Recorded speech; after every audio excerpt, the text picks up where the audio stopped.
बीड जिल्ह्यातले भाजपचे दोन नेते आमने सामने आलेत. पंकजा मुंडे आणि सुरेश धस हा जुना संघर्ष नव्याने उफाळून आलाय. विधानसभेत पंकजा यांनी आष्टीत बंडखोर उमेदवार भीमराव धोंडेंचा प्रचार केल्याचा आरोप धसांनी केला. तर देशमुख प्रकरणात सुरेश धसांनी विनाकारण आपली बदनामी केल्याचं म्हणत पंकजा यांनी पदश्रेष्ठींकडे तक्रार केली. मुंडे कुटुंबासोबत कधी जिव्हाळ्याचं तर कधी विरोधाचं नातं ठेवणाऱ्या सुरेश धस यांच्या विरोधात पंकजा मुंडे आक्रमक झाले आहेत.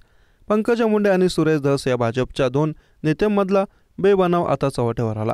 विधानसभेपासून सुरू असलेली दोन नेत्यांमधील धुसफूस संतोष देशमुख हत्या प्रकरणाच्या पार्श्वभूमीवर अधिक तीव्र झाली.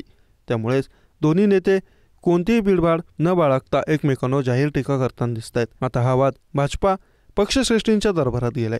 पंकजा मुंडे आणि सुरेश धस दोघांनीही एकमेकांच्या विरोधात पदश्रेष्ठींकडे धाव घेतली आहे. पंकजा मुंडेंनी नुकतीच एका वृत्तपत्राला मुलाखत दिली.